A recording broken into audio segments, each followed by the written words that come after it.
Hi, hello, this is Jenny Walker with Jenny Girls Closet, and we are live. This is a super quick mini haul video from out of the closet. I found some Givenchy, and I've already sold one of the shirts, and it hadn't even been up for an hour, 24 hours. So I just thought I'd show you real quick because I want to pack it up and mail it. So, certain brands are, they run hot and cold. And right now, Givenchy is super hot, especially for men. Oh, wait, Unique Traders here. Unique, yes. How are you? Thanks for joining. So Givenchy is super popular right now, super hot for men and, of course, women. So when I found two Givenchy shirts out of the closet, then I just had to grab them. And so I'm going to show you them real quick. My favorite color is black and white. So this is super cool. Men's t-shirt with numbers 7 and 4. I don't know the distinction of 47, although when I was a kid, I did ride bus number 47. So yeah. And I bought it. I bought 2 of them. Then I get 10% off. Like little discount. So it was like $44 for the 2 shirts. So about $22 a piece. And this one had a few problems. Now, what's really cool is that this is not ironed on. These are like patches, like you'd put on a varsity jacket. So it's really cool. There is a little bit of stuff on these patches, and I don't know if it's supposed to be there, but I doubt it. Some sort of tiny discoloration. Though they wanted to stress stuff. But anyway, Givenchy, and of course it had, the tag inside, which, with all of the detail that you need about where it's made and the fabric content. So anyway, so I self-authenticated it. Anyway, it has a little flaw in the front. I found a little hole in the front. And so because of this tiny little hole, I don't know if you can see it. Anyway, trust me, it's there. A tiny little hole and snag. I wasn't going to price it too high. So I priced it like $195. And then I put on Poshmark, and they're having their closet clear out. I put on sale for $175 and discounted shipping. And the person countered at $130. And I said, yes. Paid $22, sold it for $130. So even after fees, it's over $100. So I've made $80, $90 on this one shirt in less than 24 hours. And could I have gotten more? Probably. But what I've learned a lot of times is that first interest is best interest in things that you have for sale, particularly when they're new on the site. So somebody's been looking for this. Somebody's trolling around the men's section of Givenchy every day looking for things, just like I look for certain brands, and they saw it and they liked it. And I think that is a really good profit on this. If it were new with tags, it'd be a completely different story. But because it's used and has a flaw or two, I think $130 for something I paid $22 for is pretty good in less than 24 hours. So the other Givenchy shirt I got was this one, which is in better shape. I feel love. I mean, this is basically a current style. And this one I also bought for $22 from out of the closet. And this one is sure to sell. This one I priced a little higher because it is in better shape. And I priced it at $225. I expect it will sell for less than that, but it will. The other one sold for $130, so it should sell like $150. These t-shirts new are about $550 to $600, and that's a lot for a piece of cotton. But so when I see something like this, I immediately grab it. Now they had other designer shirts out of the closet, and I just didn't buy them. And I said, you know what? I know the 2 that are going to sell, and so I'll buy those and I'll walk away, and I'll leave the other more obscure designers to someone else, because I knew everybody just loves this brand. Plus, it's a very positive message. So yeah, those are my 2 little men's Givenchy t-shirts. One's already sold. I've already made my money back and then some, so I'm really excited. Borderline hoarder Hoarderish is there.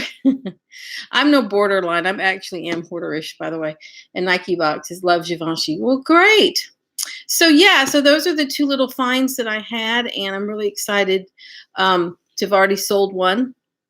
And I think, like everyone else, I have to rein myself in. I can't buy everything I see. And it's really the hardest part, I think, of this job is the sourcing in terms of trying to be very, very controlled with what you buy, spend your money on. And I'm terrible at that. I'm terrible. I buy so many things I shouldn't. But when I'm very specific and use what I know, then I get lucky with these two shirts and already have sold one and made all my money back already on one shirt. So I'm very excited about that. So yeah, Nike boxes is here. So yeah. Hey, Nike boxes, I ended up trying one of those Skyping services for eBay. The one you recommended is not US based, so I ended up using another one. And I haven't actually won an auction yet, but I use this service and it works. It seems to work. So now that I know it works, I'm kind of waiting to use it for something that's so special that that I want to use that service. So that was really cool for that. And I think that's it. I do have some other news. I had applied to sell my items on this site called First Dibs, and I just got approved today. However, everyone I talk to says it's way too expensive and there's mixed results. So I'm going to have my call with them. The things I want to put on there are the super great things. And I'll give you an example of something I just got. This is like super rare. Every stylist in the world wants these. These are the Christian Dior reggae Bob Marley pants from 2003. And, these things are so rare that stylists won't even sell them. A lot of times they'll just rent them. So this is the kind of thing, along with all my Moschino, that I'm looking to put on a First Dibs, because basically First Dibs is a site where you would basically want to get the most humanly possible for something that you own, right? So you're trying to find that buyer who wants to spend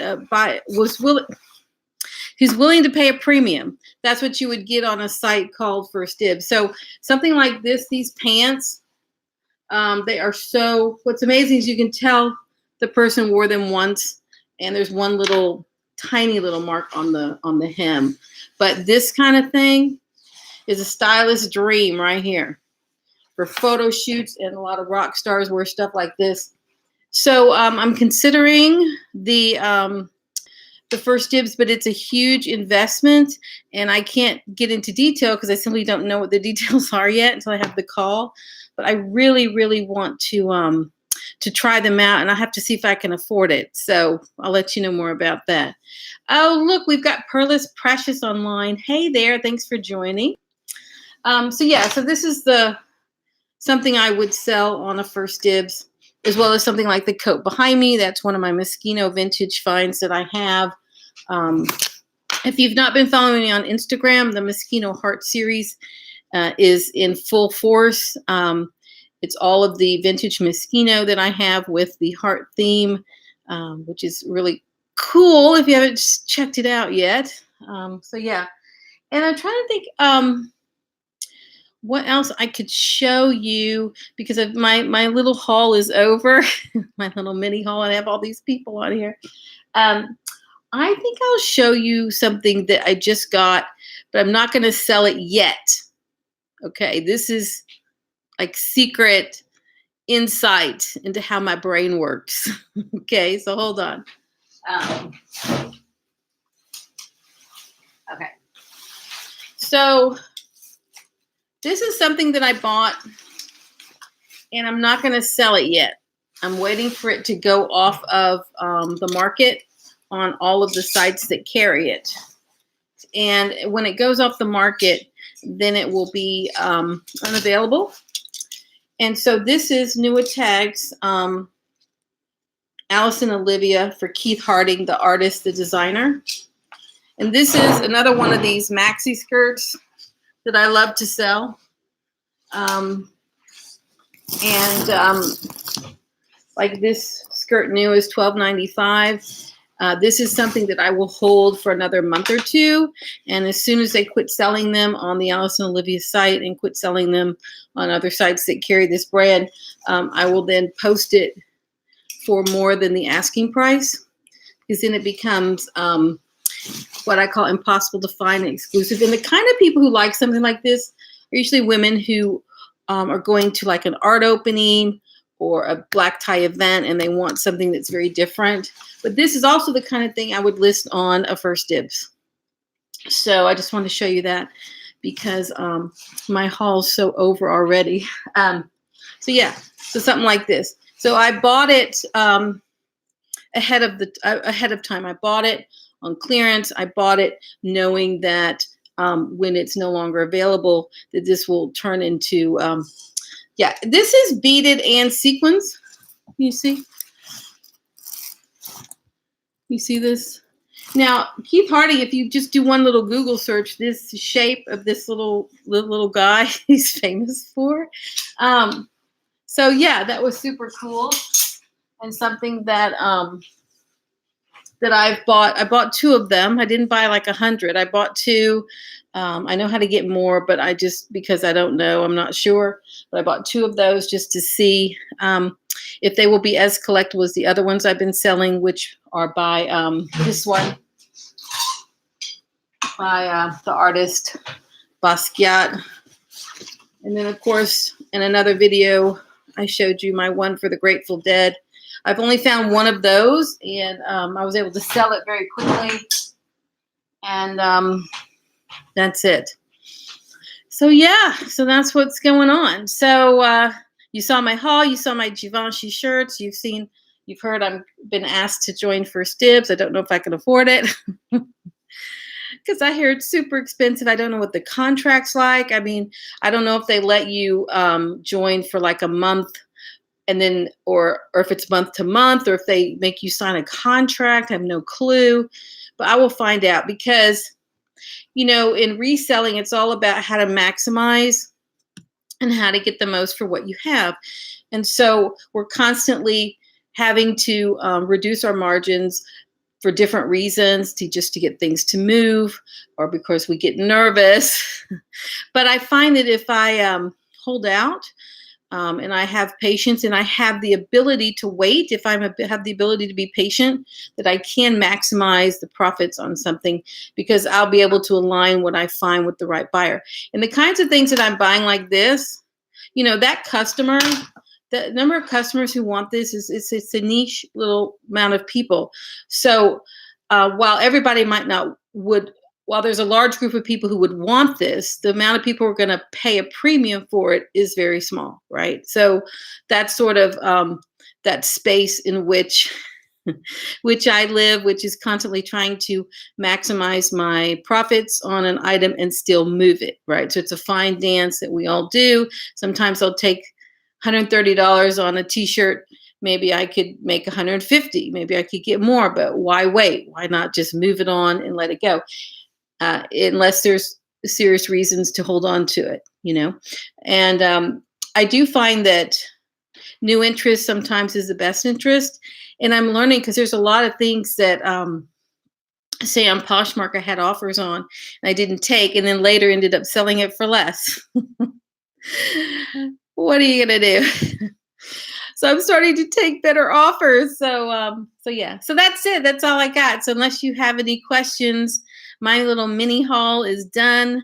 And I'm off to go to my consignment shop. I'm literally sweating because it's finally hot here in Pasadena. And that's it. So thanks for joining me. Definitely check out all the links that are going to be on the video.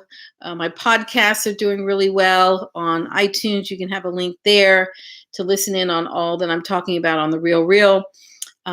I wanted to do a video on them. I don't know. It's so much harder to talk on camera.